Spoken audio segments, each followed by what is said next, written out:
this is the big announcement for Phase 5. It just came out. They are lining out all the features, and we got a really big surprise here, and I think a lot of people are going to be really excited for it. So they are detailing all the features of Phase 5. A lot of the features that you're going to see are actually the successes of Phase 4, what I would consider successes. I made a whole retrospective on it, but I made a whole detail of like all the features that I thought were very good in Phase 4 and all the features that freaking sucked, and I think they are doubling down on the good ones. Okay, I just did a preliminary reading before taking this out, so let's check it out. Seasonal Discovery Phase 5 will allow you at 1 PM PDT, September 26th. We already knew the date. Here are the details, okay? First of all, Blackwing Lair. Step into Blackwing Lair as a reimagined 20 to 40 player raid dungeon. That's the number one thing. That's something that people complained about. Apparently there was a bug in Molten Core the first week that you could bring more than 20 people, and it wasn't intended, so they shut it down, and then they kind of regret doing that, so they will allow us to take more than 20 people now. So if you want to get your affixes, I think there is no easier way than to just get more than 20 people. We did that on the PTR actually. We got stuck on Belstras and we had to just get like 3 more people extra, and that's how we killed it. I think it's really cool. Like, I always thought this should be a difficulty level. Like, why do we have to do with hard modes and all that crap? Just make it so it is at week 1 it is super hard. Maybe there's a DPS check or something like that,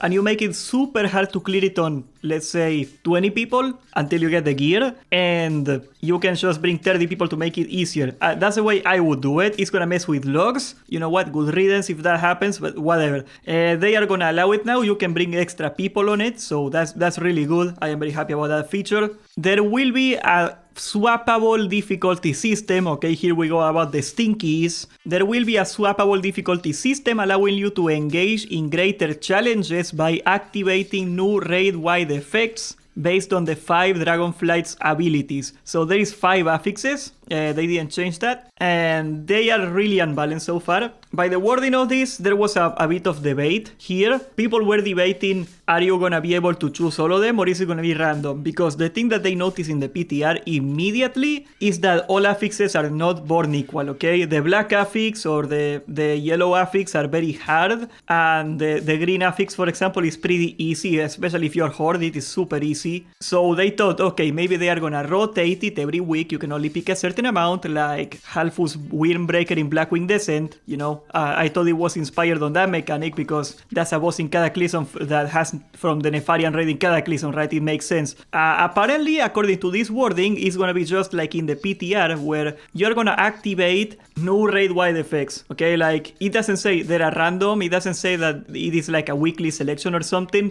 It's a shame. I think that should be the way to go, that there is 3 different affixes every week, and you can choose whether you turn them on or off, or fine, but you cannot choose which ones. I think if you let people choose which ones, they are gonna immediately figure out what the 3 easiest ones are, and they are gonna do those. Because that's exactly what happened in the PTR. In the PTR, everybody did the yellow one, and the green one, and I think the red one, and that was pretty much it. They did the black one because they wanted to test it, but it was a lot harder than the others. So that's the number one example right there. So if you make people choose, we're gonna see the same 3 affixes every week, and that kind of defeats the purpose in my opinion. Keep a sharp eye for some additional drops and rewarding discoveries. So they are still hiding stuff from the PTR that we didn't get to see yet. That's pretty cool. Here's the next news. New tier 2 sets and reworked itemization inside. Similar to tier 1 sets, the Molten Core raid, tier 2 armor sets are expanding to include multiple variations for different talent specializations and playstyles. So that means you get a tanking set, you get a DPS set, and you get a healing set for the same class. The alternate versions of these new tier 2 sets have new appearances and increased stats from the previous version of the tier 2 sets, and they utilize tier 1 set bonuses. So that's the core force mechanic that we talked about. You're gonna be able to get a one with tier 1 and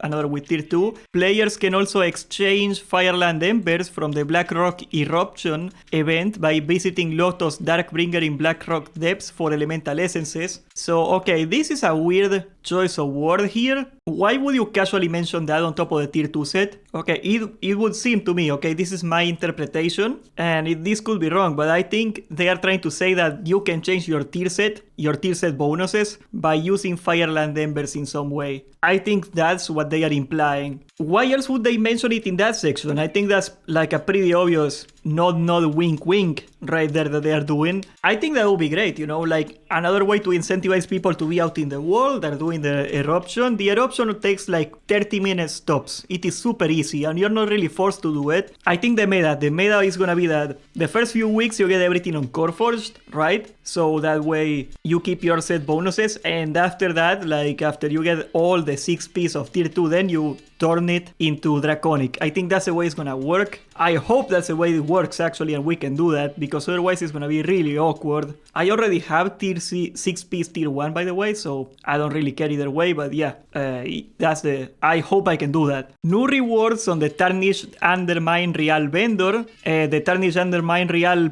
guy. Oh my god, what is it? This is like a Serbian name. Look at that. This lady is Serbian. Look at that. Pix X6. Look at me dead in the eye and tell me that's not a Serbian last name. Pix X6.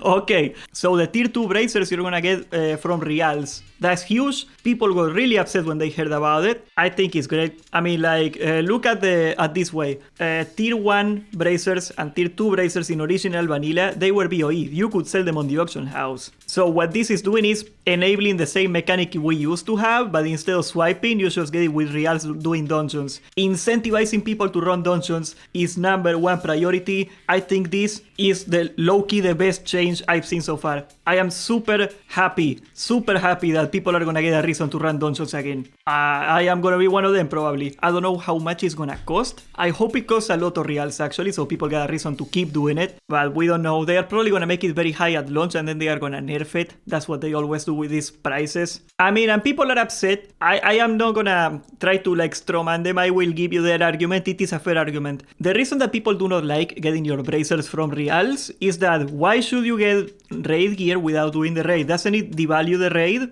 And fine, that is a fair criticism. Okay, my counter offer to the people that are upset, the people that do not agree with this, is the following, okay? I think it is really important to incentivize people to do dungeons. I think it is really important to break the raid logging cycle of WoW in some way to incentivize people to be online after the raid is over. I hate raid logging, it kills the game. When you feel like there's nothing for you to do that is productive or useful outside of the raid, you're gonna quit. You're just gonna raid log, and like people get bored of raid logging. I get bored of raid logging. I am guilty of this. And the reason that I say that is, what else could you offer them? Okay, it's gonna cost you something. You're gonna have to incentivize them with something, and it's gonna be pretty big because you're gonna have to raid a bunch, right? Besides, does it really devalue the raid? You can get in a POG and you can clear Molten Core in an hour in hit 2 if you want to at this point, okay? Like, BWL is gonna be the same. Like, how many people that have no intention of raiding are gonna get the bracers anyway, right? That's my take. Yeah, people just raid and then they raid log and quit when they are bees. That's basically it. Exactly. So yeah, I mean, they had to give us something. They had to offer something, or otherwise nobody would have done the Reals. So I am very happy for that. Very happy for that. Despite the fair criticism it has, I am very happy for that anyway. Now here's the announcement of Zul'Gurub. By the way, whoever made the art of like all the raids here, it looks really neat. Look at this. This is the official artwork of Blackwing Lair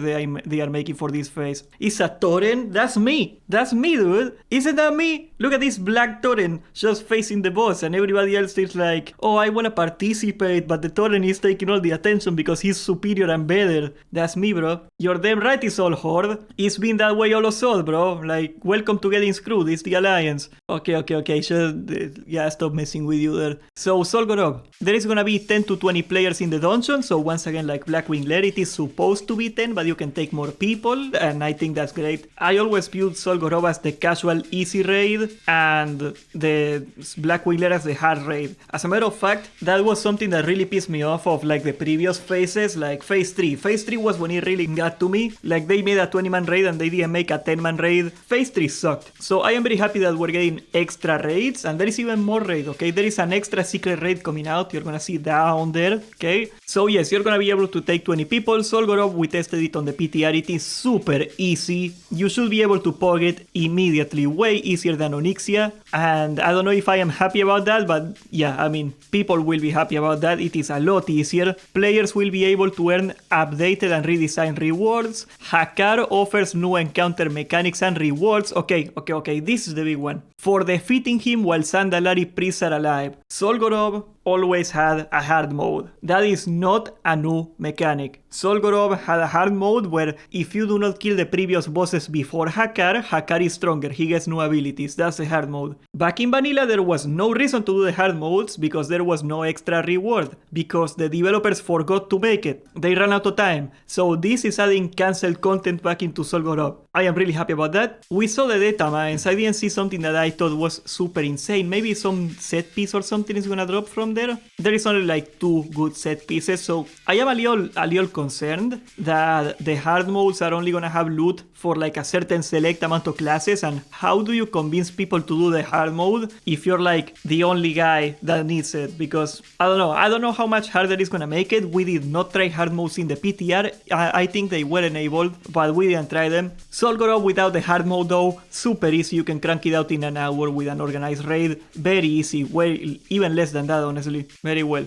Defeating Sandalari Priest also grant access to buffs from powerful Loa spirits. That's also something we talked on the PTR. We are basically, every time you kill a boss, they give you their powers. And I think there's gonna be like a really fun conversation between people of like, what is the best buff to get? Because there is a buff that heals you when you do damage. There is a buff that gives you more damage or something like that. There is a buff that, I kinda forgot now, that lets you skip bosses because of the stealth. So that's gonna make the hard modes a little easier to do. There's a lot of cool Loa spirit buffs. There is 6 in total, I believe. I like that mechanic, and of course I think eventually people are just gonna kill the one that gives you damage first, and then they're gonna do the rest. That's eventually obviously gonna be the way to do. It might make it easier, so that's cool. Players also manually choose which boss they would face on the Edge of Madness encounter. To fight a specific boss, click on their specific tablet and activate the brassiere with Gurubashi Mojo Madness while the aura is active. Okay, we didn't test that on the PTR. That's really interesting. Is there gonna be different loot? Because if there's different loot every time that you choose a different boss, that's gonna be a nightmare. People are gonna get really mad if that's the case, because like, imagine you do an entire raid and people are gonna kill the boss that you don't need. I hope that's not the way it works. Simplified rune discovery. This is also one of the big ones, and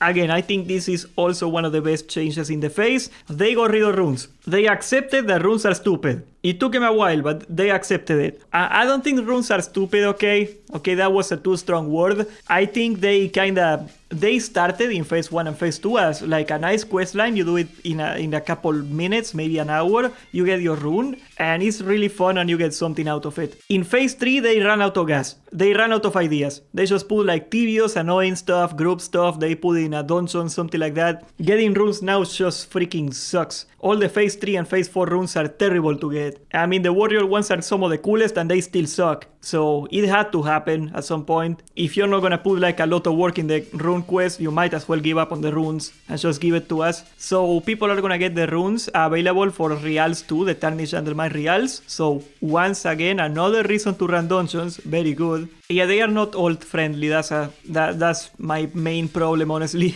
So Pixie6, the same Serbian guy in Booty Bay, is also gonna make a bind on account token available for characters who get certain shared discoveries like the Dark Riders, Wild Gods, Ley Lines, or Dusk Feather. Oh god. Simply purchase the relevant emblem and mail it to an old character to redeem at a special rune broker in Stormwind or Orgrimmar for the appropriate class rune. You can get it on your main and then send it to your alt. But yes, until you're 55 and do dungeons, you can't get them. So if there's a very crucial rune that you need to do the wild offerings for, I cannot think of many on the top of my head. That might suck. And no, they say here select runes. So I assume what's gonna happen is the ones that require you to group up are gonna be tokenized, and the ones that you do solo, they are not. That's the way I would guess they are gonna handle this because of the wording that they are going for. Very well. New class specific item discoveries. That's the thing they tease, that the class item for every class. Most classes are gonna get a weapon, not all of them. For example, the warrior is gonna get a shield that looks like Spyro the Dragon. Look at Spyro the Dragon! That's Spyro the Dragon! He's right there! But yeah, the items are super busted. Okay, if you wanna be happy about something, take a look at this. This thing will reduce spell damage by 50% and it's gonna give you an Onyxia cloak for free. So it's super disgusting. The new items are all very good. The paladin got a super cool looking sword because they took Onyxia away from them, so you had to give them something, right? So yeah, most classes get something super cool. I am very happy for that. They should make more of those. I hope we get a new one of those next phase. Like warriors got the shield and now they gotta get a sword next phase, something like that. And I don't know, paladins maybe get like a relic or something. There's many ways I can face it, but it's a really good change. I hope there is like a way to be on the world to get it. It's not raid related. That's something I hope it happens. They are saying right here, our lips are sealed on the details. They are not gonna tell us how to get them yet. Hopefully something like that. Very well. PvP updates. The new phase ushers additional honor updates with an increase to PvP ranks over time, beginning in the Phase 5 release, allowing some characters to continue earning ranks above rank 10. Players earn more honor in battlegrounds along with marks of honor turnings, and will earn slightly more marks of honor from losses, oh god, in Warzone Gulch and itemization. Surrender meta, AFK meta. Why would you do it that way? Why would you give people more tokens for losing? Why not just more tokens in general? That's crazy. Yeah, I am very concerned about this PvP change too. It sounds really stupid. It's only gonna exacerbate the problems we have. Like people are AFK on battlegrounds, and people that should have no business in being rank 14 are gonna get rank 14 accidentally. That's a meme. If you go to the Reddit, people go like, "Oh guys, I woke up and I'm rank 14." They are joking, but it's not that far from the truth, guys. I don't know. I don't think it's a great thing to give away rank 14s. Shobek proposed a solution of making like a new rank 15, and that rank is really hard to get, but it has the best rewards. Maybe that could work. I am not a PvP guy, but this change sounds stupid. It does sound stupid. Now, the real banger here, the real news. Seasonal Discovery Phase 5 is gonna add a few other surprises in the form of a new raid boss and new dungeon boss, complete with all new loot. We look forward to seeing you engage with these new encounters. We are getting a new raid. It's gonna be called Crystal Veil. Prince Thunderan, this is the guy from Thunder Fury, the elemental guy that you kill for the Thunder Fury quest. He was reimagined as a true world boss, tuned for 20 players but allowing up to 40. This encounter is available to all players regardless of whether you're in the Thunder Fury quest line. Players can get new loot designed for all classes and specializations. Did somebody say Thunder Fury? Haha, haha, haha. You will be able to earn this legendary weapon, which has had a few additional improvements for Seasonal Discovery. So Thunderan is gonna become a new world boss. If I am to guess, it's gonna be the same as Kazakh and Azuregos. It's gonna be the same thing where you just go there and kill it and it's super easy. That's fine. I think we need more content. I hope the loot table is not screwed, okay? I really hope we don't get the terrible loot table from Azuregos and Kazakh that nobody wants to do and you cannot find healers or DPSers for it. I really hope we get like a proper loot table like they are saying. And we are also getting Demonfall Canyon. We talked about the leaked dungeons. They actually put them on the files of the game before, so we kind of found out earlier. But we're getting a new dungeon. It's called Demonfall Canyon. It's gonna be on Felwood, and it's basically you killing like Magteridon from TVC. You know that guy, Maggie? Well, it's that demon. You're killing that demon as a boss again. I mean, it sounds pretty cool. I hope it works. But yeah, that's the main news of the new update. I am really excited to check out this stuff. I mean, the PvP change is the only change that I consider stupid. Everything else sounds pretty solid. So it is clear they are learning from their mistakes. It takes a lot longer than I would hope. But they are learning, they are figuring it out, and that's all that matters. Subscribe to the main channel to catch the stream live. Also, join the Discord, don't be a Winnie Hat Jr.